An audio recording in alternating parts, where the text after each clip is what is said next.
properties as low as 300,000. It was multiple carriers were involved, so it was all over the board.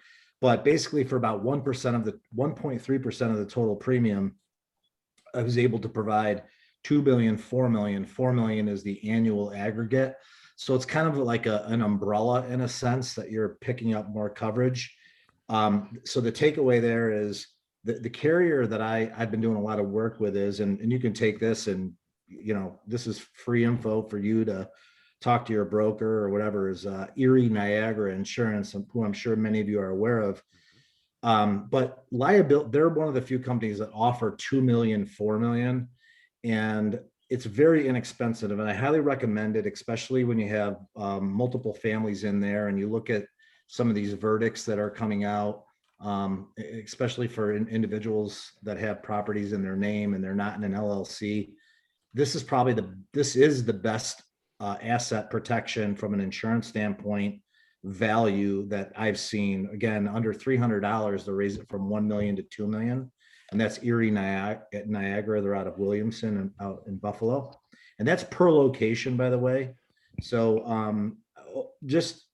I think anybody that's out there trying to make sure they're getting good value and not wasting insurance dollars on coverages they'll never use, this is definitely not one area you want to waste money on. And that's, again, general liability, raise it from 1 million to 2 million.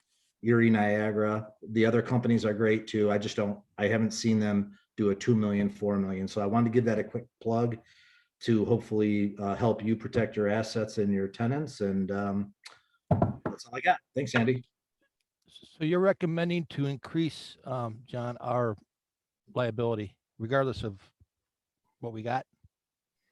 Well, I'm saying at least you can't get more than 2 million, 4 million. So if you're at 500, one company only offers 500,000. So yes, I would say if you can get a better deal, raise it to 2 million, 4 million for the obvious protection, but it's also very, very inexpensive. I mean, you're talking $23,000 total premium, and that's property and liability. This was 1.3% of the total premium. I mean, I hate to use the word cheap, but I mean, where are you going to get an extra $1 million in coverage for $300 per location? So, and I think this was 20 locations, if I'm not mistaken, between the portfolio. Thank you, John. Thank you. All right. We're going to wait till Beth comes on to do this one here. So for the past year, I've been on a subcommittee with the Coordinated Entry Landlord Engagement Subcommittee is what it was called. Let me provide the mission and background here of what we've been working on for the past year, about a year. The coordinated entry system is designed to connect households currently experiencing homelessness with permanent housing options as quickly as possible to ensure that homelessness is a rare, brief, and one-time occurrence. And, there's been meetings and work, things getting done. And recently they did hire a housing recruitment specialist from the Coordinated Care Services. And we have him here tonight, Joe Navarra. And if you can tell us a little bit about your background and your new position and what you expect. Sure. Thank you for having me, Karl. I appreciate it. Thank you, everyone, taking the time. Basically, I started last week with CCSI, as Karl said, as a housing recruitment or landlord engagement specialist. The position is new, so I do have a good opportunity to try to mold it and see how things work with it. Right now, what I'm trying to do is getting to know the providers in the group and some of the landlords that they're associated with, and just try to find out any gaps in service or where we could make some changes. I think what's working well, what's not working well, things like that. So right now I'm in kind of an assessment phase with things. So the understanding, I guess, is the key to a lot of what I'm supposed to try to do is get that Front Door New York website kind of reinvigorated again and basically have funnel landlords to that site to offer, their properties, and then folks from the group can check out the sites that are available. So that's kind of the one goal that I've been tasked with early on.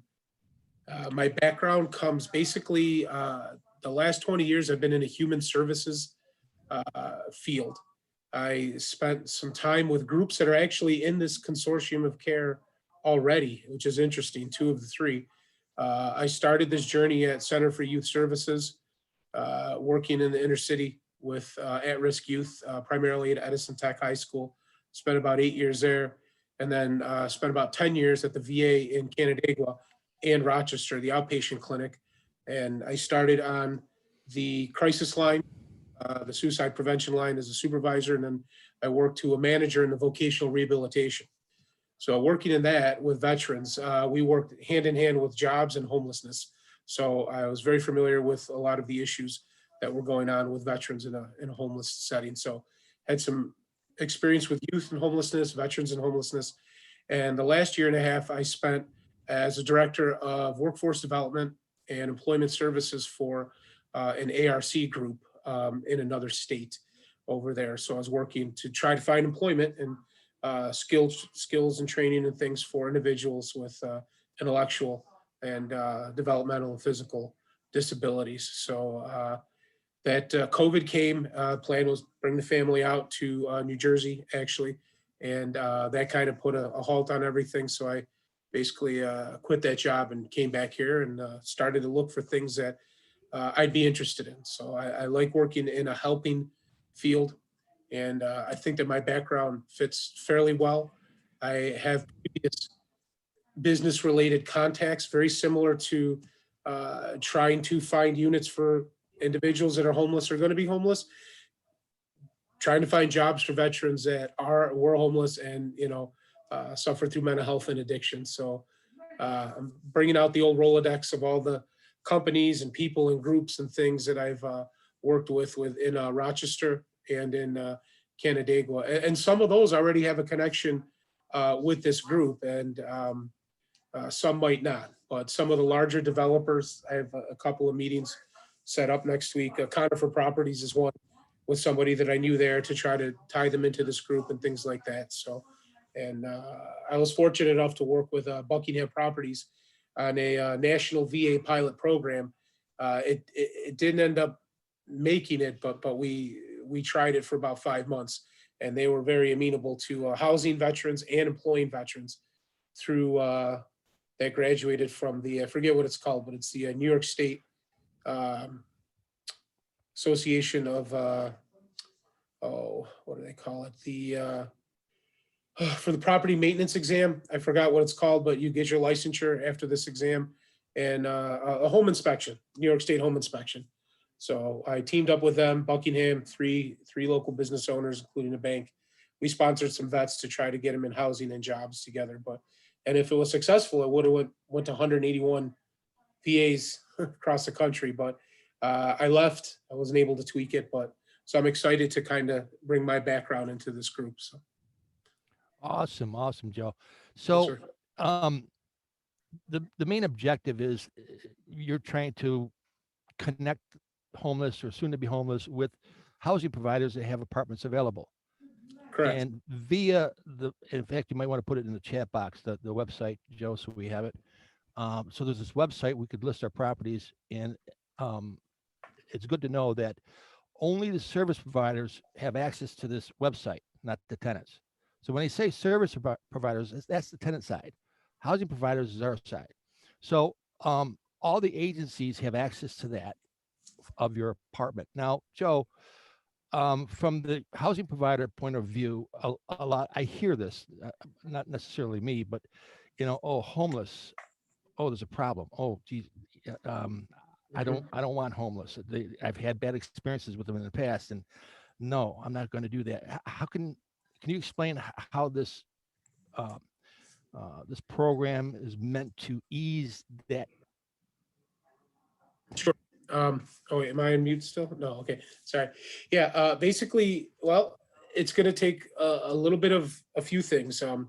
Education, first, to educate landlords, business owners that are not familiar with what we're doing in this group. A little bit of, a lot of advocacy and breaking the stigma my last 20 years, I've been helping advocate and break stigmas and you know, all the major niches that I've been working in. So, and a lot of it is trying to encourage and maybe even convince some of the landlords that a lot of these folks are going to get support along the way. Part of that might be myself as a conduit for any issues or concerns, depending on the different types of programs. There can be more permanent funds to the landlord or more temporary funds to the landlord. And once I start learning all the programs and which ones are more permanent, which ones are, like, say, rapid rehousing, things of that nature. One of the things that I brought up on the meeting last week, Karl, was that one of the things that I thought could be helpful for landlords would be to have an understanding of, are the folks that you're going to be bringing to me, for a lack of better terms, certified, trained, educated, however you want to label it. You know, so, you know, there was a thought about universalizing a education and training program for the clients to be prepared to go out into homes, from life skills and everything like that. It seems that every group has their own type of training, most of them anyways. So I'm going to try to find the commonalities with that and any gaps with that as well. So I have, I guess, a unique experience where I was a landlord with my father for almost 20 years in Rochester, from late 90s to, you know, maybe 15, 17, something like that. So I have a very small, we had about 10 properties, maybe 17 units, something like that, but hard enough for two people to manage, both with full-time jobs and, you know, and at night and stuff. So I have the understanding of what the stigmas are, what the, you know, early on, you hear Section 8, people are like putting their hands in the air. You hear young children, people are like, oh no, you know. So unfortunately, I might not have been the best business owner at the time, because I had a little bit maybe more compassion to try to work with people, but have an understanding of the court systems and eviction process and things. HUD has changed in some of the stipulations and things that you have to do, but I kind of, you know, can sense a little bit the struggle from what we struggled with, you know, back with our time with it as well. Maybe what an ideal candidate would look like. So I'm going to try to find that ideal and, you know, bring them over to folks. Joe, you might want to touch upon the ongoing support or the ongoing relationship and communication between the housing provider and the service provider going forward. So in other words, I think the idea is, here's the apartment, here's a tenant, here's the keys, see you, goodbye. No, that's not what this is. So you might want to explain the ongoing part of your. Correct. And part of this, Karl, is I'm learning the different programs. The majority of them do offer, I guess, a case management services or ongoing support for the clients, and to engage often as a go-between between the landlords as well. So like they can step in, the service providers can step in with the landlords for a variety of different issues. And many of them that I've met with already have told me that they do, in terms of trying to, say, educate an individual that does not understand basic cleanliness and things like that. And pre-COVID, they would come in, they'd actually help clean the apartments and things of that nature. So it helped the landlord maybe a little bit, in a sense of, they might not have to be as hands-on, because they know that these people, most of them, from what I understand, are going to get support along the way. A majority of them in the permanent housing programs, I guess, Karl, they will have, I think, a lifetime of support, as long as the individual puts in their 25, 30%, depending on which program and which provider. But then the rapid rehousing programs, you would only get, you'd get a different type of assistance, often first month, last month rent, things like that. Maybe more built for individuals, like renting rooms by the week or something like that. But the idea is that there's support for the landlord, that they're not alone in trying to work with the tenant regarding issues and concerns. That you have a go-between that you can call to try to improve a situation. Awesome. And I'm going to provide a real live example. All right. So I had a tenant move in with the help of PCHO. By the way, I've dealt with all the agencies out there at some point in time. And they help her find the apartment. They take her to the showings, they inspect the apartment, make sure it's safe and habitable. And, this was a DSS, all DSS case, landlord statement put in.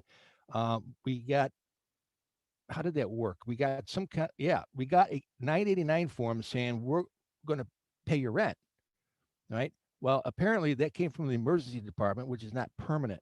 They found a flaw, they found a mistake. So they withdrew that commitment. And she's having problems getting through the DSS system. What does PCHO do? Every month they submit an invoice. They pay the rent on her behalf until DHS kicks in. Thus, not homeless.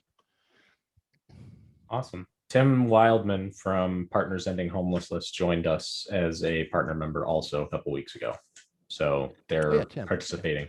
Yeah, Tim ran that subgroup, Andy, that I was part with for the whole year. Tim and Ryan.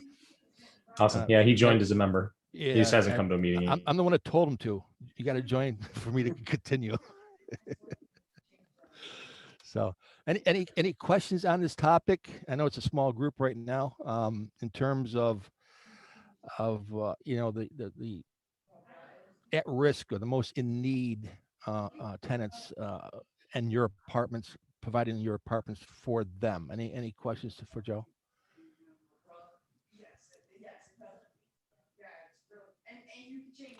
I have one. And I kind of know the answer already, but is there any effort to try to, I know all the agencies have their own little quirks, right? Own little things. Is there any kind of effort to make this kind of consistent with all the agencies on the one umbrella, or is that a tough task to do? Consistent in what manner exactly? Because I'm still trying to learn everything. Processes. In other words, some agencies do an inspection, some don't. Some agencies require this and some don't. That kind of thing.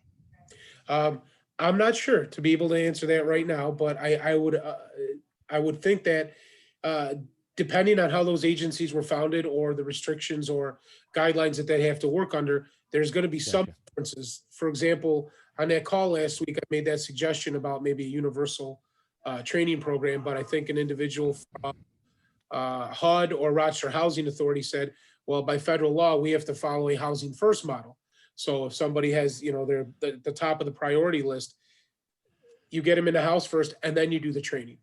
I understand what you're saying, Karl, but I still am trying to learn all the different groups. I've met with about 5 providers this week, 3 more tomorrow, about 6 or 7 more next week, I think, roughly. What have you learned so far? What I've learned so far is that we need more available units to rent, and we need better communication between the providers and the landlords. And I've spoken to 2 or 3 landlords, and the website is either not very functional, or there's just a couple of landlords on there. A lot of the folks, everything seems to come back to this frontdoornewyork.org website. The promotion of that website, the encouragement to get landlords, business owners onto that website, offering the properties is one, but then also with one comes all the agencies aren't necessarily looking at the website as frequently as they should or can, I guess, is another issue. So I've been asked to maybe help every person that I would help bring in, send an alert, hey, we have a new person on the website, check it out. But I think once this website gets going a little bit more, it seems like people will be more, it'll be more in everybody's minds, and they'll be kind of automatically gravitating to it, from what I understand, so far. It's very new. I'm not too familiar with everything at this point. I think my focus, still seems to be on, okay, who can I talk to? Where can I go out? What parts of the community? But part of it that I'm asking questions too is I don't want to step on toes. So I'm kind of asking, I met with one provider yesterday who kind of has their own set of landlords that they work with. So the thought for me is, I don't really want to approach somebody that's either already in the group or is already working with somebody necessarily, because I don't want to overburden somebody. So I'm trying to identify which folks I can go out to, targeting specific areas. I'm learning suburbs are very crucial. We could use more more units in the suburbs from some of these agencies. They say the city is overwhelming. It's overwhelmingly good with opportunities to house folks, but the suburbs are not as good, I guess. Transportation seems to be an issue everywhere. That's out of my realm. And people have asked me about jobs as well, connecting with job services, but that's out of the scope of what I'm doing as well. But I'm learning that though, when these things come up, does that agency offer that service? Do they offer career services and things of that? If they don't, I could use my resources to help them say, hey, well, look, maybe to help improve the quality of the individual that you might be sending over to, say, Tony on here. Try to connect them with a vocational rehabilitation service or a job search service, in addition to while they're getting provided, housing stipend. So then maybe they can create a temporary situation to a permanent situation. Maybe one day they'll become employed, go to school, what have you, and then might not need those services, and those funds could be available for someone else. Just as an idea, Joe, one of the first questions I would ask that agency is, do you need more apartments available for your clients? Everyone that I've met so far, of the 6 that I've met, everybody said yes. So far. And I have a couple agencies that call me periodically. What do you got? What do you got? Now, Okay. Joe, just so you know, we are at an all-time low for inventory. Same with the real estate, Colleen, right? Sure. Apartments also. First time ever, 38 years, I have 144 units, and first time ever, I have nothing for rent. Usually there's 5-10 apartments open. Sure. So, Sure. and they go fast. And I think one of the biggest hurdles you're going to need to overcome in this market right now is the fact that they go so fast. That process you're talking about will be too slow. There's people at the door, qualified financially, done, gone. Homelessness, oh, missed it.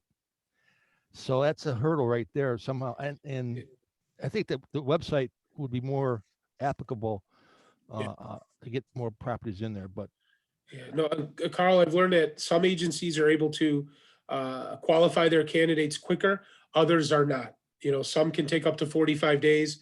Most, I've been told, generally under 30 days. I haven't heard any numbers other than that so far with just meeting with the groups that I've had. So my understanding is it seems like that there are, again, some agencies are more proactive and some are not as active. So that's part of what I'll be trying to gauge, and maybe trying to get those that are not as active. Why? What's going on? What's happening? Is there, what is your process like? How can I help?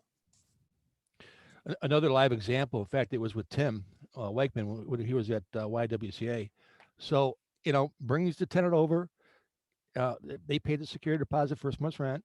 She was from out of state, living at the Y, and and she didn't know the area and trying to get on DSS. But Tim was great. There was constant communication with him. I'm working with her to get this. Karl, I need to get that to get this case open. Oh, Karl, there's a problem over at the apartment. She wants to let you know. But he was very involved throughout the whole process, which was surprised me. And that was the only time that happened too, by the way. So, hi, Pat, you're on, bud. Or Beth is on.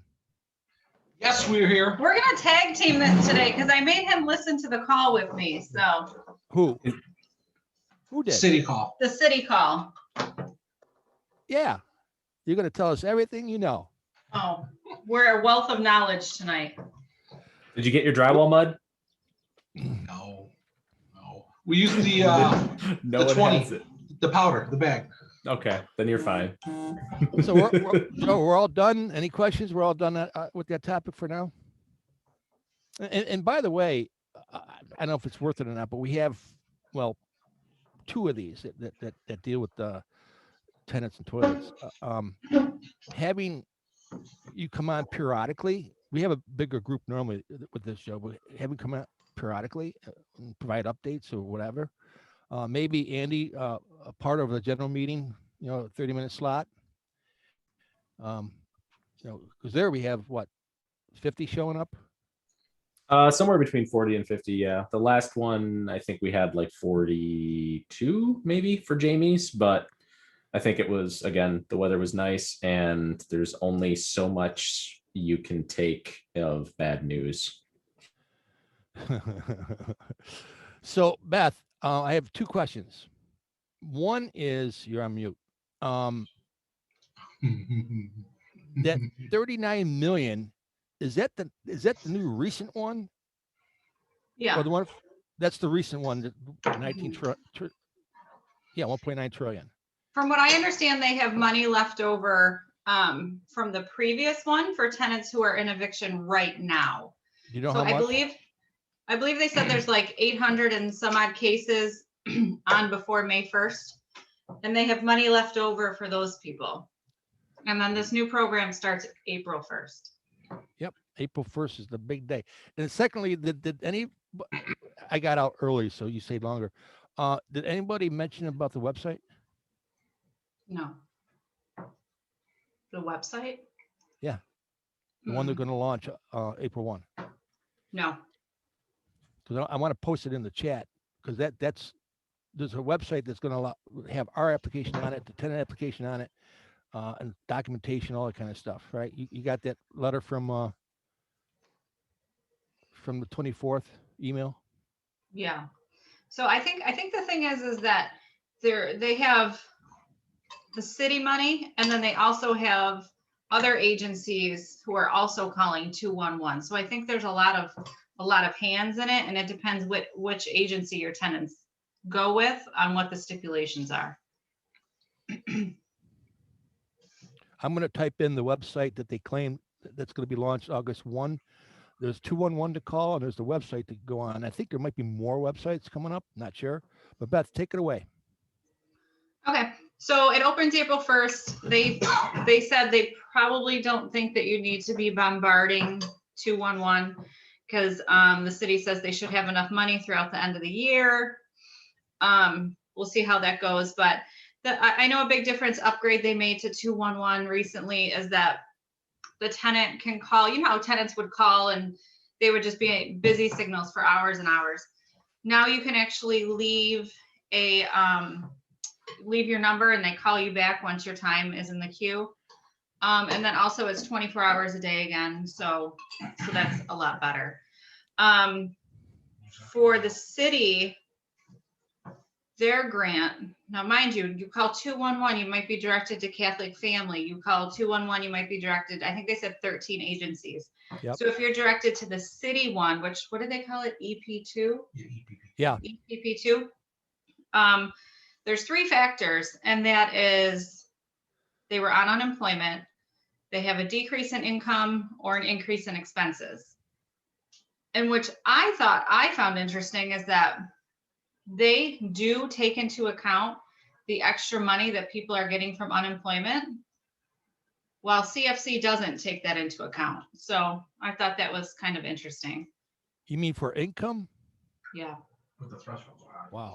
Yeah, so the threshold is like $3,500 a month or less for one person to qualify. So, I mean, if you have multiple people in the family, it's, it should be fine. Well, yeah, with that number, I mean, 2, 3, 4 people, I think they would all qualify. But if you look at the extra money people are getting in unemployment, I think it could be cutting it close. True. Yeah. Other things they said was, another thing I thought was interesting is landlords can call 211 to apply. And all they're going to ask you is, do you have the tenant's consent? Yes, I do. Tenants what? The tenant's consent. Like, does the tenant know you're applying on their behalf? So us as the landlord would say, yes, I do. And then they'll continue with the application, say, here's what you need, all that stuff. Then once you get the information from the tenant, you submit it to 211. I'm not really sure how they do it, but they said at the very end of the process, the agency will call the tenant and say, did you give the owner, the landlord, permission to apply on your behalf? I personally have a problem with that because tenants don't even call when we answer the phone. So if that's your last guess. Now, Pat did ask, can we get written consent from the tenant? And they said yes, but they're not requiring written consent. So, Well, Beth, if there is a form that they provided, it'll be on that website, tenant's consent. My question is, that first call, do you have tenant's consent? Are they just doing a verbal, or are they asking, did they sign the consent form? no, know. they're literally taking a verbal. Yes, I have my tenant's cooperation. But part of the document submission would be that signed consent form. So there's no phone No. call needed at the very end. No. Now, What's that? remember, what I'm talking about is only the city one. It was very confusing, Carl, because you and I were on calls last week that said other things different. And I think a lot of what we heard last week was Catholic Family, where this is the city program, which is different. Well, You they're know. putting the city and county together. They're putting the funds together. Are they putting the program together? This program seems to be, or gonna be one of the easiest programs to apply for yet. They'll pay for up to 12 months of back rent. No stipulations on how much is owed per month. So you can have a $1,700 a month rental. They'll go back 12 months. No stipulations on evictions, and you have to keep these tenants 6 months, a year later, nothing like that. You don't even have to provide a lease, okay, as a landlord. No leases have to be provided. There's no tenant consent forms. They just want a verbal. I asked that I would like to get a written consent form from a tenant, because say 2 months down the line, you don't fix their hot water tank in 30 minutes and now they're mad. And if they get a call stating, did you give verbal consent? They're going to say no. Right. So, I mean, I don't want that to happen. So I'm thinking, hey, why not just get it written? And the city says, fine, get a written consent form. Plus, at times the tenants don't answer their phone. They'll do texting and so forth. But the overall, what we got from the program was, do not apply on April 1st. No need. There's going to be a ton of money. And they said it's going to probably go beyond this year, in the next year. And definitely call during off hours, so it's not as busy. And if you're a housing provider that you have several people, you can take care of a lot of that on one phone call. You don't have to make a phone call for each tenant. Now, it could take up to 45 minutes per tenant. So depending who you have on the phone, maybe they'll let you do 3, 4, or 5 tenants at once, and then you have to call back. Well, So the documentation, Pat, I understood it, that it's all computerized. We're going to scan everything in. That's not the case. That's one of the things that they eliminated, was the walk-in drop-off stuff. So they got to get it somehow. well, I think once you make that first phone call 2-on-1, we'll find that out. Okay. At the meeting tonight, they didn't say anything about that. They also talked about, which I know the past 9 months, a lot of our tenants have been denied because they can't prove that they can pay rent moving forward, to prove that they can afford it. This is not a stipulation in this one. If they owe back rent, they owe back rent. So I thought that was good. You don't have to have a C of O. You can have open violations, but you can't have health and safety violations. Right. So they said they look at that kind of one of the last things they do. And if there are open health and safety violations, they'll call the landlord and say, hey, can you fix X, Y, and Z? They'll fix it, send the inspector out, and then they'll send you the money. Kind of the same the last time. That was never difficult, at least for us, last time around. But it does seem like they just want to get the money out there for people who actually need it. So overall, I thought it was good. There still seems to be a lot of questions on how to apply. I know, Carl, you're talking about a link, but they did not talk about that link at all tonight. So there's 13 agencies, and that came from Providence Housing. So that might be their. Yes. I don't know if it's they put it out there like everybody can use that website and 2-on-1. So I don't know. That's kind of my take on it. Is 2-on-1 is doing the intake and saying, okay, you match best with CFC. Now go to CFC. You match best with Providence Housing or all these other agencies. And then kind of like we saw with the last round of money for rentals, is each agency can put their own little stipulations on it. So, the one that I'm talking about is just the city and the county funded. Right. Mhm. The city and county combined, those funds are going to 13 agencies. They're all operating the same way. Mhm. Mhm. We hope. Don't know. Well, I don't, there's conflicting information that was on my call today and a call you and I were on last week. Yeah. Yeah. Yeah. I think you know what I'm talking about. Yep. But touch upon the forward assistance. They can pay for up to 3 months in advance, not in advance, but up to 3 months going forward. So if that's kind of what the tenant needs, I think that they will go ahead and do that. I just want to bring up. They listed the specifications for that. They had on there, the tenant cannot pay rent going forward. They'll pay 3 months rent, and then they used the 2 months going forward with the 80% median income, and then the one was I don't know. Anyways, there was a percentage attached to that, so it was a 3, 2, 1. Yeah, it was. kinda- If the tenant can't afford ongoing rent, they'll pay 2 months if they're 50 to 80% AMI, and 3 months if they're 0 to 50% AMI. Gotcha. Let's see, they have some specialized, they have some assistance for specialized populations. So if the person's going through domestic violence, they'll put them into certain agencies, some who, don't speak English, or landlord initiated applications obviously go to a different kind of leg of the program, I should say. I'm just kind of going through the slides right now to see if I missed anything. Oh, good. Yeah.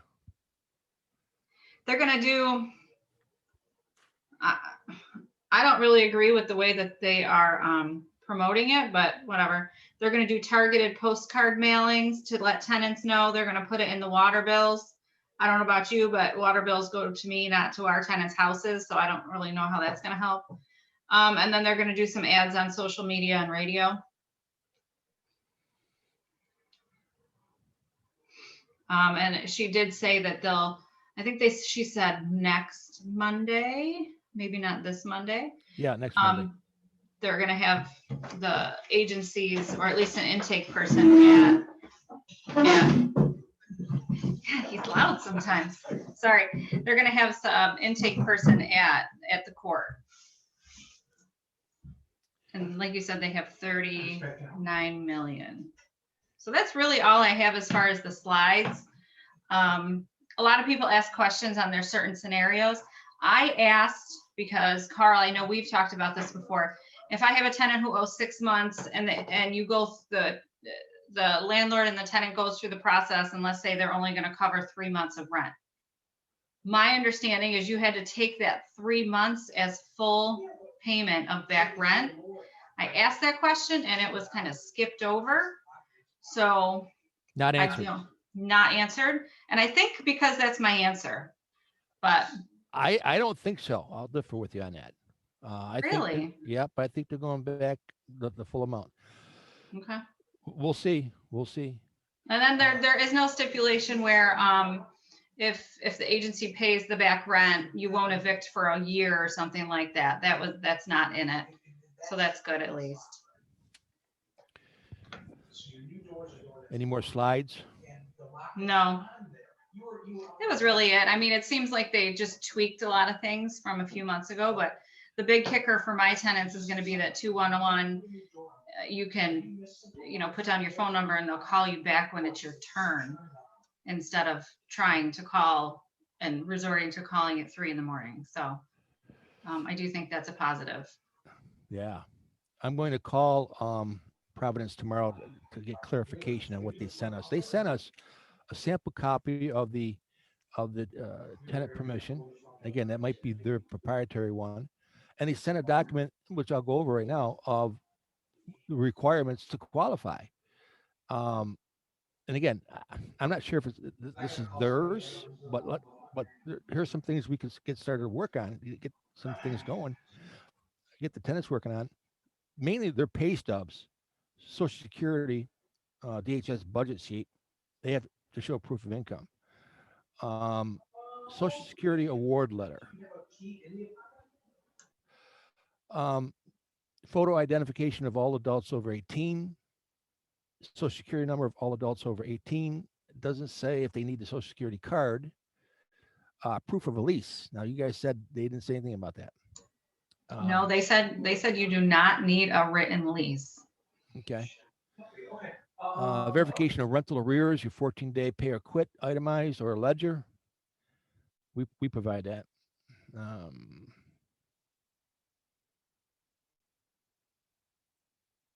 Wow. Verification of increased expense or decreased income. Unemployment benefit statement.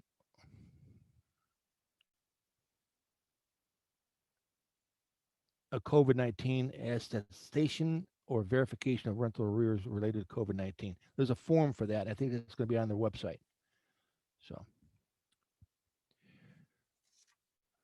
any questions for Beth? Any questions on this pile of money coming at us? Well, I see Tony put in the chat, so we have to wait till April 1st to apply. Yes. Correct. Yeah, that website's not up right now. But the ones, they have an index number. They're taking 201 calls right now. Let me give you a follow-up, Beth, on what happened with my 28 font letter. So I had 18 cases that had index numbers, and I had a packet of the available, the 211 information, what they need to get together, and a cover letter. And it was really simple and basic fourth grade reading in 28 font, so they could get their attention. So the results were this: they all got the letter, they all read it, called every one of them, they all called 211 or are going to call 211. So there, we have this ongoing spat of. I'll believe it when I see it, Carl. I want to Okay. see how many actually called 211. Well, I can't verify it, but this is what they tell us. No, I think you did absolutely did the right thing. Absolutely. The way it was worded, and then the follow up, there was mail. 5 days later, I either gave it to them or puts it on their door. So they got it 2 ways. I have 3 cases tomorrow. The most egregious ones coming from last year, 13 months, 13 months, and 13 months. Ready for this? $11,500, $9,350, $10,450. They're all going to get stayed to May 1. Who knows what's going to happen? I don't know. We're doing this virtual. They have a choice to go virtual or in person down there.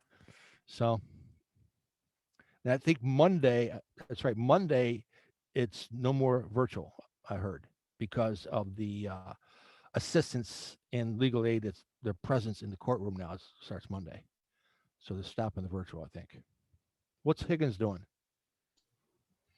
Yeah, a lot of our cases are just getting kind of adjourned until after the tenant goes to meet with the table there to see what they can apply for.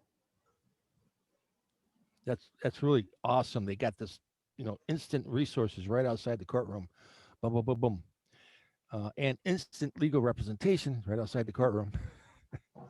Which I actually think helps.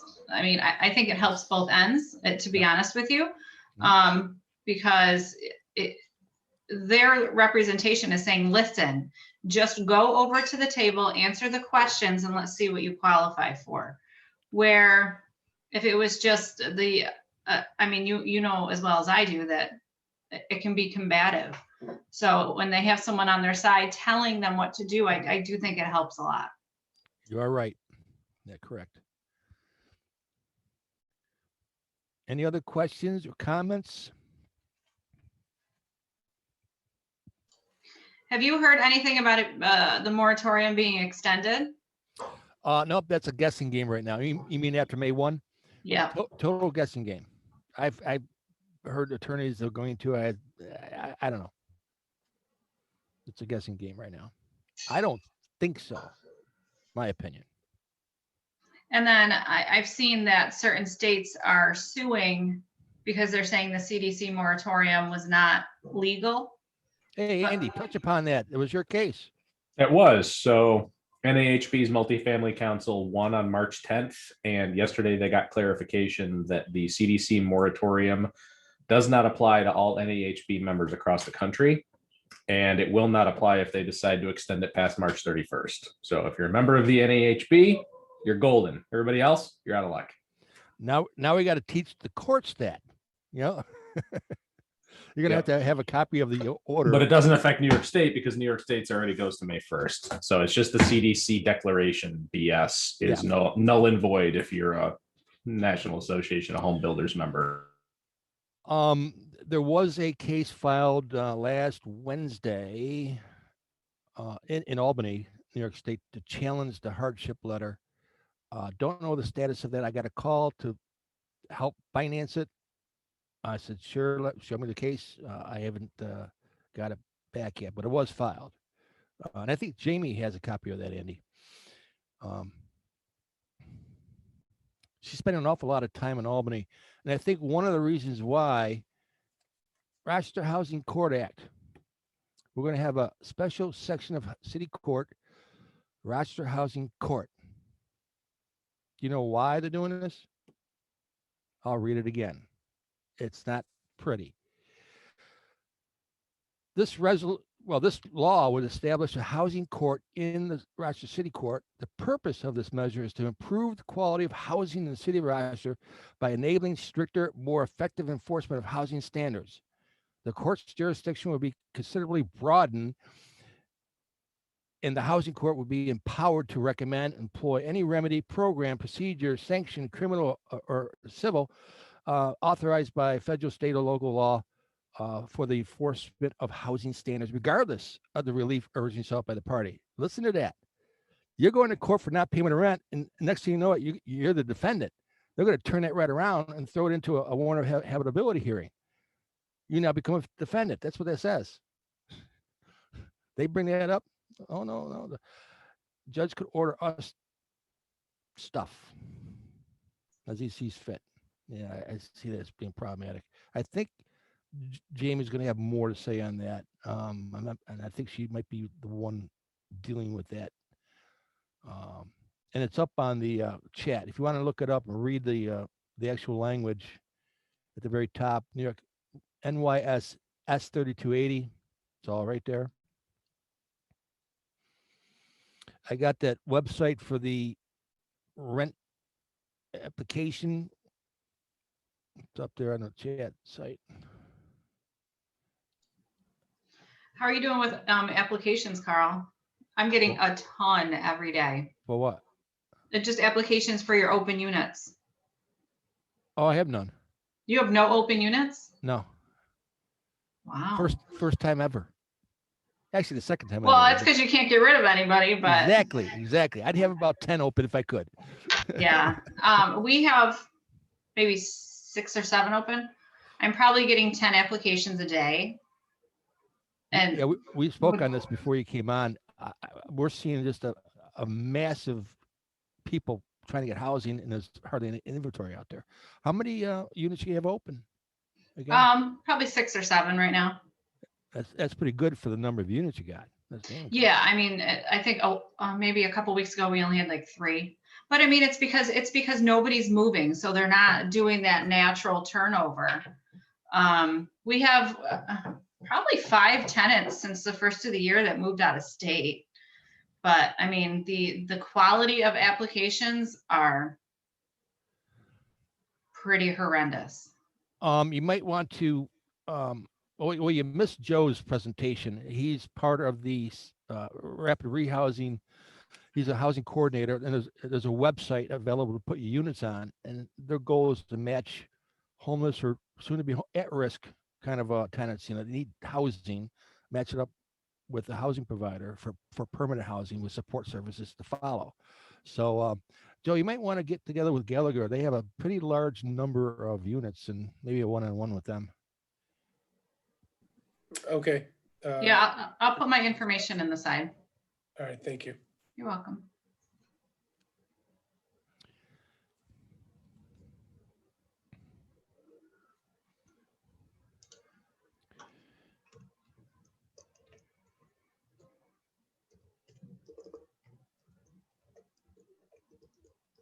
All right, it's your turn. bring up a topic you'd like to talk about? Anything with property management, market forces?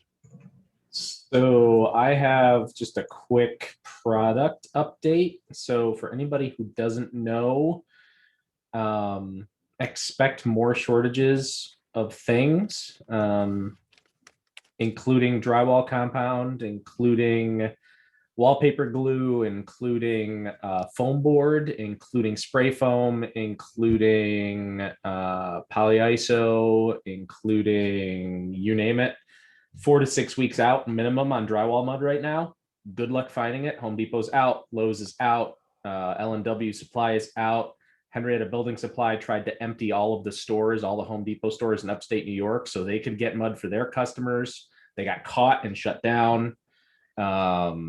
It's a nightmare. And it's all because of the ice storm in Texas. It broke all these pipes in all these factories. It shut down the Dow foaming plant. It shut down the chemical plant that makes all the additives for drywall mud for every manufacturer in the northern North America, Mexico, Canada, US, everybody's down. US Gypsum, USG, National Gypsum, Lafarge, all down. There's a giant super tanker stuck in the Suez Canal, and they're assuming it's going to take 3 weeks to get it unstuck right now. And that is tying up all sorts of stuff that's coming in from the Middle East. So door slab skins are coming in from Turkey. Those are being delayed and rerouted. It's a disaster. Chinese granite from overseas is still sitting off the port of LA or San Francisco. It's not getting where it needs to go. So granite is in short supply. I mentioned it before. Kohler told all of their mom and pop dealers that they're not allowed to sell half of their toilet line until June of 2022 because they're not making them. They can't. They need to just make their super simple, stupid stuff. And lumber prices are just going to keep going up because there's no relief coming. And Canada just basically gave a middle finger to the US this week, just being like, yeah, no, we're still going to close the border. You guys are going to get what you get. And if you don't have lumber, it's not our problem. Andy, have you seen the cost of a 2x4? I have. It's the highest it's ever been. It actually beat September's record. And pressure treated $9. Yep. With actually a little over 9 with tax. Yep. Blowing me away. $52 for a 2x12 right now. So these jobs are going to probably move up about 40% in price. A lot of them are. The average house right now, if it's under construction, it has a $24,000 to $30,000 price increase. The average apartment unit, if it's under construction, and it doesn't matter if it's steel or wood construction at this point, it's up by over $9,000 per door, and there's no end in sight. So it's bad. New York State was already paying $30,000 to $35,000 more for new construction because of all the regulation and BS that's required to make it happen. And then you're adding another 24,000 on top of that.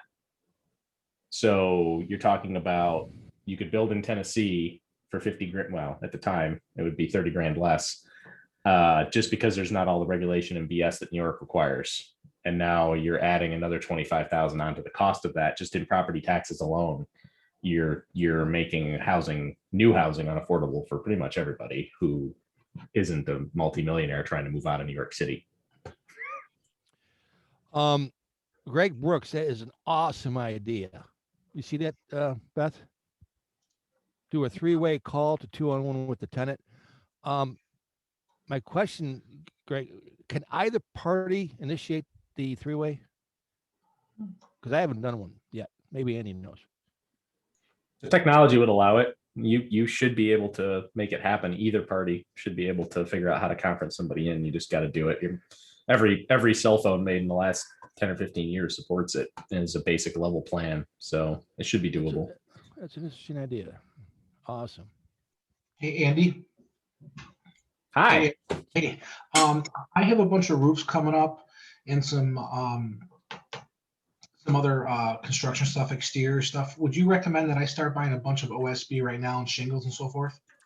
Shingles are going to keep going up. They've actually restricted production now. So your major manufacturers have cut back their color offerings. and availability. So now they're only making like 3 to 5 colors per line, as opposed to making the usual 10 or 15 and all of the funky high end stuff. So like GAF, Owens Corning, Tamco, those guys, they've all dialed back available production, and prices continue to go up. As soon as that tanker got stuck in the Suez, oil prices spiked again on futures. So you're going to see pricing go up. So if you can find it, it's probably not a bad idea if you know you're going to buy it now, because there's no relief in sight at this point.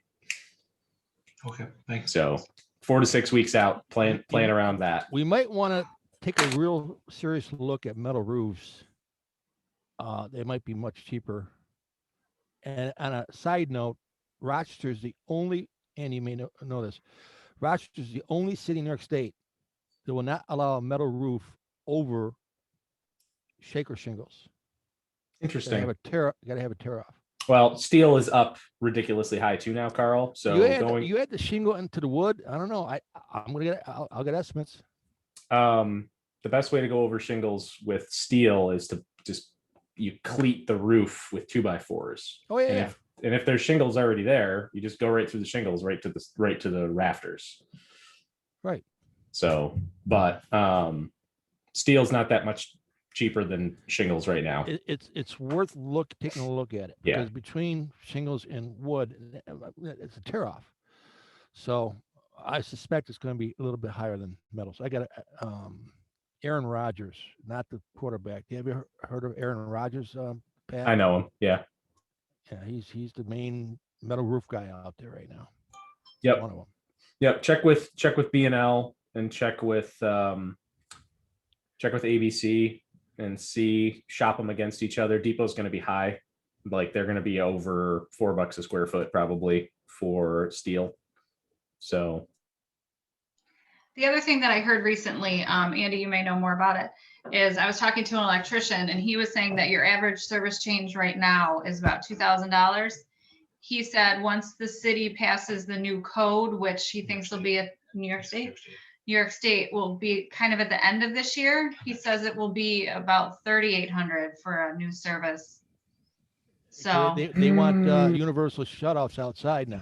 Yes. Yes. Big money maker for electricians. Your panels are going to be different. GFIs you need everywhere now.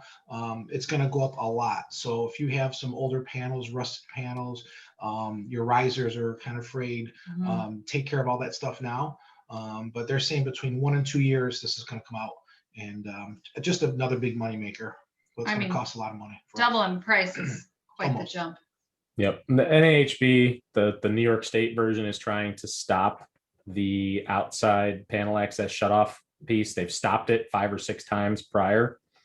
So this is not new. It's just like having the sprinkler systems in all new construction and remodels for residential. They've shut that down for 10 years or more, and they're paying their lobbyists like 40 grand a month to try and shut it down. So it may not pass. It may not get into the code. I don't know. Okay. By the way, that housing court bill is still sitting in committee in Albany. It hasn't moved yet. There's a bunch of them in committee. The labor committee is sitting on the bill that went through both houses for making everybody, property managers and GCs, responsible for all of their laborers that their subs hire. So your electrician comes in and stiffs his $12 an hour laborer on his payroll. It falls to either the property manager that hired them or the GC that hired them. It does not affect owners. It only affects property managers and GCs. So if you hire an electrician, he stiffs his low labor, you're on for his insurance, his comp, Social Security, payroll, Medicaid, Medicare, dental, whatever benefits he was entitled to, you have to pay for. So right now, including the pay, everything. So they're assuming right off the top now that your cost of doing business as a GC in New York is going to go up by 10%. They don't know what it's going to do to property management yet because everybody uses subs. So it's going to work the exact same way. Don't you just love these Zooms? It's so positive and just a lot of cool stuff. Yeah. Yeah. Makes everybody happy. But there's nobody impersonating me on this one. like on Colleen's call on Friday last week, where somebody was pretending to be me. What? That was special. I heard about that. Very interesting. I don't even know what to say. Imitation is the best form of flattery, right? Yeah, great. As long as it doesn't get me sued. My is expensive enough as it is. Was I not on that call? I was not on. No, she was in Florida, and I don't think you were there, Carl. Hmm. No. But there was two of me, and I had to keep saying, that's not me talking in chat. That's somebody else. I'm the only real me, and I had the camera on the whole time. I'm like, this is ridiculous. Did you find out who it was? No I don't idea. I blame Joe LaBarbera, but I don't think it's him. Brian never told me how it ended, so I don't know. Hmm. But it made it Joe- interesting, right? It was pretty entertaining. I kept griping about tenants and stuff. I was like, what? I didn't even know it was happening until I opened the chat box, and I'm like, I didn't type that. Joe. Joe LaBarbera. Chime in. Come on, don't sneak away. I'm here. Yeah, talk to us. What's going on out there? What are you seeing? Real estate. I'm seeing people selling. I've been getting more and more phone calls like Colleen has from people out of country who are just sick and tired of being sick and tired. From people not paying and they're just throwing their hands up in the air. I've been getting a lot of calls over the last week on that. And we've been picking up some pretty good deals, even in the suburbs, believe it or not, with people who just didn't, he's just like a local guy here. He couldn't get rid of the people that were in there. He just didn't know how to handle it. We went in there and basically gonna, just like when you guys talked about months ago about paying people to get the heck out. So we're gonna get them out. We're gonna help out the landlord, and we're gonna get a great deal because he's like thankful it's done, and we got to work on one more house for him. But even today, a lot of the out of country people, I had this one lady call up and she wanted 50 to 60,000 on a 2-family, and of course people weren't paying. And I went over there, I talked to the tenants, and they're like, well, we're not paying. We need this. And I called back and I said, $20,000. And if you say no, you will not break my heart. And I'm almost positive we're probably going to end up getting it. But the tenants are decent. They're nice. We went in there, we talked to them, and, we got along with them great. So we'll see what happens. But, everybody's busy. Well, you answered my question, Joe, with that example. My question was, with all the prices being pushed up to the point where, are you still finding doable deals out there as a wholesaler? 100%. I've never been busier. Oh, amazing. I can't keep up, which is great. Wow. That's real estate.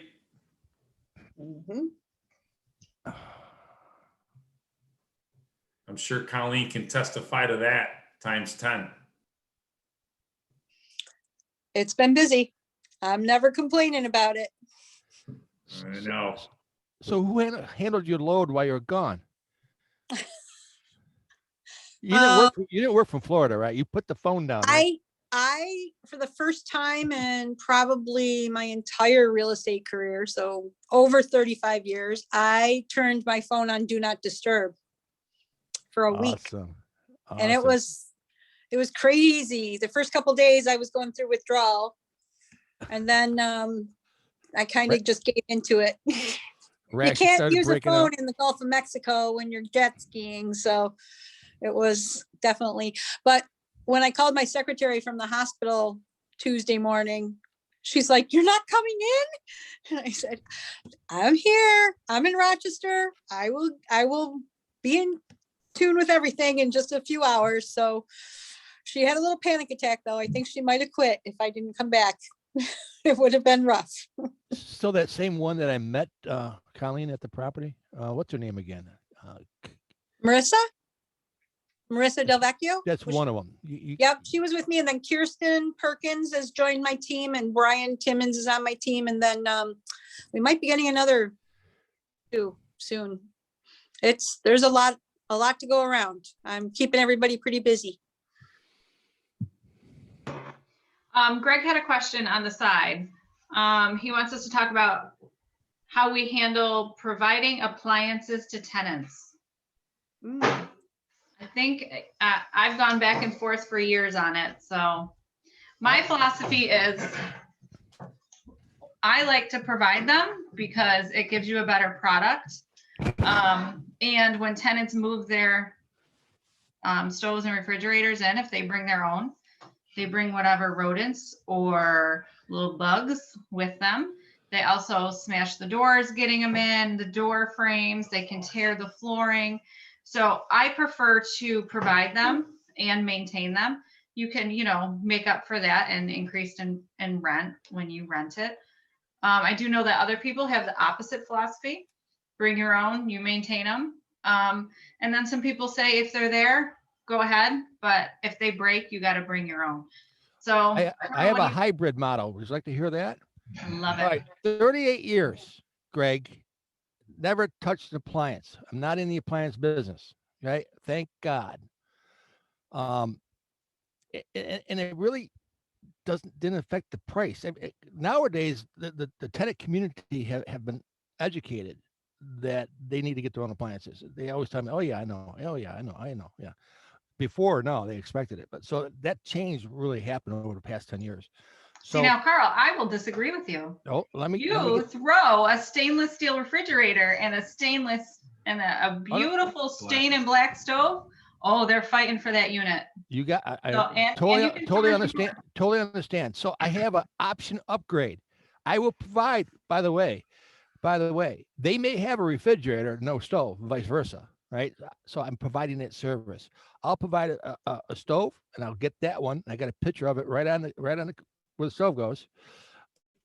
$50 more a month. Refrigerator, $50 more a month, depending upon the market. Could be higher or lower. So I use it as an option upgrade. Nobody's ever called me on it. The exception would be the studios. The studios, you got to get appliances in there. But the 3-bedroom, the houses, 3 bedrooms. Beth, I agree with you. It does really. I really just think Especially on a flip and a rehab, absolutely put the appliances in there. But you go from tenant to tenant to tenant. Now, existing appliances, you said it right. There's a sign right on the refrigerator. These are as is. You get to keep them, give them away, do what you want with them, scrap them. You have to get your own. I'm not sure, Greg, if that answered your questions. Let's ask other folks out there. Stuart, Tony, Leslie, Juan, what do you guys do? Don't be bashful. Are they really on? There's Tony. I provide appliances. Speak louder, Tony. I provide appliances. And you repair them, replace them, and clean them, and Yes, I do. Yep. any come up missing? One. One. No, I vouched at the very beginning. I'm not in the appliance business. I'm in the housing business. So that's how I roll. It's worked. I really think it just depends on your philosophy. I mean, our philosophy is you want to find a tenant who's going to be there for years and years and years, not just a year. So when you give them a better product, they're more apt to stay for a long time. And to answer Greg's questions, if we provide them, we do maintain them. But if my owners want to provide them, I will push them tooth and nail to buy brand new. And don't buy a used one. It's going to last a year and it's going to be done. And for a little bit more money, you can buy brand new from a couple local stores, have great prices on them. You can even get the scratch and dent ones where the dents are on the side, nobody sees them. And I rarely have issues with when somebody installs a brand new appliance. You must have a truckload of these, Gallagher. I mean, so where's your connection here that we can get those too? Oh, I can tell you. Honestly, I think it's called Quality Home Furnishing. It's right next to Black's Hardware, the one on East Ridge Road, or is it? No, the appliance store. It's right next to Black's Hardware on East Ridge, and they have great deals. Like I said, a lot of the times we can get stainless steel ones that just have a little dent on the side that nobody sees because the cabinet's covering it, but they can't sell it, retail. We do a lot of business with them, and their prices are good, and they deliver them and install them. So I can't go wrong there. Awesome. Awesome. We used to do them through Depot. I love Depot when it comes to that because their prices were good, but it took a long time to get them. And typically when you need an appliance, you need it now. Yeah. Depot doesn't maintain any inventory, so it's all housed in Georgia, and then it has to ship to New Jersey, and then it has to ship to Rochester, and then it has to ship to the site. So if you need it tomorrow, if you don't have space to store it in a warehouse, it doesn't work. So there's a ton of apartment complexes that do business with Depot, fewer and fewer scattered sites, because it's just not practical to wait for 5 days to get a refrigerator or a stove when you need one tomorrow. Awesome.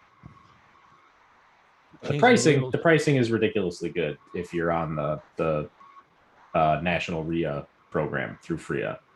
They have a suite, like 5 or 6 suites of appliances. They finally re-released it, and the numbers are decent, assuming you can get the product, because again, appliances have been hit or miss depending on brand and color and all that stuff.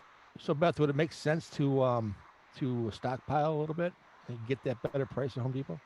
Honestly, we used to do that, and I don't want my guys lifting appliances anymore. I'm gonna pay the appliance store to deliver them, because it's not worth me even chancing a workers' comp injury. So my guys do not touch appliances. Smart move. And it just took up space, and you forget what you have, and stuff gets thrown in front of it, and it just became a pain. Smart. Okay, we have about 5 minutes left. Love to hear from the rest of you. Thank you, Tony. Brandy, Stuart, Leslie. Carl, Juan. Greg wants to know, if a tenant takes you up on the upgrade, do you maintain them, or is it now on them to maintain? No, they're mine. My appliances I maintain. Don't buy self-cleaning. Okay. Why is that? Because when your tenant moves out if it's a long-term tenant, they've been there for 5 years and they've never cleaned the stove, and then they activate the self-cleaner, they burn your kitchen down. I've seen that at least 2 or 3 times a year the entire time I was at Depot, and everybody just stopped buying self-cleaning ovens because they were just losing their butts. And then they started putting fire stop cans everywhere, so it was less of an issue. But Thank you. Okay. if you're not using fire stop, get fire stop, because fire stop is awesome. Fire stop. Thank you, Fire sponsor. stop stove. So it's a metal can that you mount to the microwave or the range hood. And when they forget something on the stove, which is 90% of the fires in these units, when they forget something on the stove and it burns, it explodes and puts the fire out. Really? Problem solved. It is awesome. It's like $30 a can, $32 a can. You mount it there. It's good for 5 years. When the 5-year life is up, you trade them in and they give you a credit of $20 for every can that you turn in, and you buy another one for $35 and you install it. Where do you put it on the stove? You mount it under the cabinet, or it's magnetic, so you can hook it to a range hood, or you can hook it to a microwave. Above the stove. Awesome tip, man. Thank That's you, Andy. awesome. And there's a new system out there too for people with electric ranges, where it will detect smoke in the kitchen. It'll actually cut the power to the electric range too. It's an in-between unit that goes between the plug. And I don't know what they cost. It was like a trial thing that I was working with a couple clients on. I don't know all the details, but there's something there that'll cut the power to the range as well. Awesome.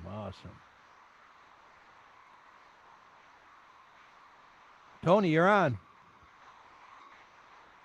Can't hear you though.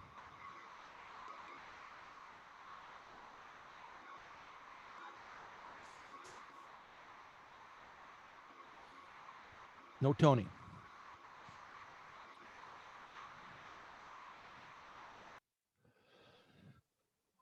You're still muted. Andy, Still any muted, word Tony. on in person? Or are they still working on that? We're actually going to send a survey out on Monday morning to everybody on the mailing list. It's like 1,700 people, and we're going to ask for a few things. One of them being volunteers to help with the in-person meetings, from getting it set up and put together, stay in point, ideas and locations that will work, that'll be open, that we can fit 30 to 50 people into for some of these meetings. Because, the space for SMG is great if you're going to have 15 or 20 people. If you're going to break that number, you need to move someplace bigger, and there's not a lot of places open that will support that and also have any type of equipment or technology. Like restaurants won't do it for you because they're not going to make enough money, so they're not going to open just for that. Evening meetings, they're probably not going to give you the space for 3 hours, even if everybody buys a meal. So but we're going to solicit ideas and feedback and try and get some volunteers, because Susan's still not going out. She's not getting a vaccine. She's going to save it for people who are on the front line who need it. So she's not going to do it. I'm not sure about Leon's thoughts on it. I think both of his vaccinations have been done, so he's probably good to go. But I'm unsure where Joe sits. I mean, he could probably answer us if he's listening, but working on it. We just need ideas, because right now venues are the biggest problem. That's the biggest roadblock. I do listen, and I think Susan actually did get her vaccination. She did. Oh, that's news. I'm aging, so I'm what do they say, like with a cake or something, it has to age, but yeah, it's in the process. So you qualify, Joe. Pardon? You qualify. Yeah, yeah, plus, yes. I tried to get, yeah, plus. So yeah, no, it's yeah, I did get it, and it's marinating or aging like a fine wine. Mm. But yeah, I think Susan did get it. Last time, and Leon did get it. I know Leon did, because he Yeah, was I know, very he said vocal he- about it. But Susan, the last time she talked about it, said she wasn't going to do it. She was saving it for people who really needed it. So Yeah, good for her. well, there's more available in that, so yeah. Oh, wow. I wonder why. But that's it, yes. Yeah, we need to find someplace, but it is, as Angie said, it is quite difficult right now. Yep. And then trying to bring the technology in is also very difficult. Yeah. So it's a learning experience. To put it mildly. Yeah. I'm thinking Florida myself, but If we can get all the members to drive to Florida to have a meeting, I think that'd be great. yeah, they're on their own. I'm thinking of beach and, I figured. and one of those umbrellas. So, but All right. Before we sign off, any except last on Miss Colleen's cat. I love that cat. Where'd he go? She's right here. She doesn't go far. Whenever I talk, she thinks I'm talking to her. She's a little bit of she's a little persistent. Yes. All right. Any last minute comments or suggestions, or before we sign off? No, 8:30, we're but just out to here. answer Brandy, it doesn't have the technology. It doesn't have the Oh, internet okay. capability. We can, I considered that already. We looked at the portable Wi-Fi hotspot. Needs the bandwidth, and bandwidth is an issue. How about a school cafeteria setting? That would work if they have good enough internet connection to get Zoom up and running, because there's going to be an expenditure. There's going to be some money that has to get spent to do Zoom so it's audible for the recording, so we can post it. Like, it doesn't, having the screen dialed in correctly for the speaker is great, but it's not as important as actually being able to understand what everybody's saying when you're posting these. And that's the biggest challenge, is being able to get Zoom in there to record the meeting. And so the people who are remoting in, who don't want to go to a face-to-face meeting or can't make it, can still be there live in some fashion. So we need a TV, we need a couple microphones. Everything else can be done with software. You can do a software mixer on the computer, and you can get multiple microphones and do all that kind of stuff. It takes like 5 minutes to train people on how to use it. But we need a venue that can do it and support it and not sound like a cardboard box. Nobody wants to hear somebody Zooming from their bathroom. So, And The schools are particular about the organizations coming in too, because they have to, do an in-depth cleaning of every room in between. So they are halting a lot of meetings taking places in schools. But I don't know if somebody's maybe a member of a church that's doing church services on Sundays, online. They may have some more technology than some of the other places just because of that. that's a good idea. I didn't even think about that, but that's a great idea. It's funny that you mentioned that. Way back in the day, the Maplewood Neighborhood Association, Colleen, I don't know if you remember that. That's where we had our monthly meetings. It was in the basement of what church was that? Sacred Heart. And sometimes churches only ask for like a donation. They don't even set a price. Right.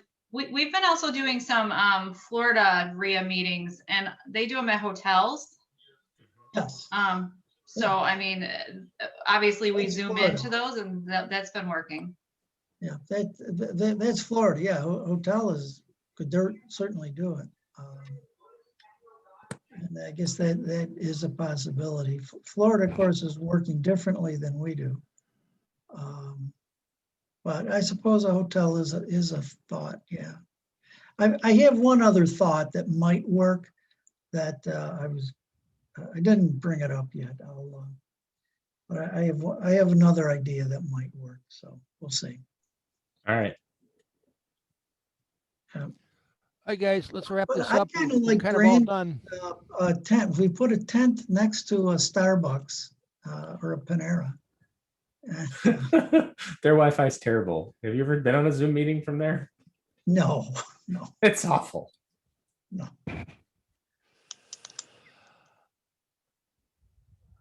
All good, Joe? Yep, we're good. right. The general meeting is on marketing, actually marketing and social media. That's not, I don't, it's in a couple of weeks, Thursday night, second April. Thursday of April. April 8th? I'll Sounds right. believe you. There's 5 Thursdays in April. And there's only meetings on 4 of them, so you get a pass. The last week of April, you don't have a meeting. Right. It's like the last week of March. It ends on Wednesday, so there's well, it's I'm looking at Wednesdays because Wednesdays is payday, but except the fifth Wednesday. Yes. Yeah, it'll happen again in July too. I'll have a pass week. Greg, you remember what church that was? It was in the basement over there. We had the Is it the one on Driving Park? Not Driving Park. The one that goes down where the Y is. It goes down and curves to the left to go down, get on the Veterans Bridge. An old church. Yeah, no, it was a basement cafeteria. Yeah, I bet it was that one. I think the Y's down there. You cross. I think it's Seneca Parkway that comes down, crosses Lake, and it becomes well, it's still a road, but it goes down past some apartment complexes. Actually, I almost bought the apartment. Then it becomes a 1-lane road, runs along the river and curves to the left along the river and then dumps onto the Veterans Bridge. There is a church or a synagogue in there, right at that bend. All right, guys, I gotta go. We all good? Yep. Thank you, everybody. Thanks, Joe. Thank you. Bye-bye. Thanks, Bye. Thanks, everybody. Good night. Bye. Bye.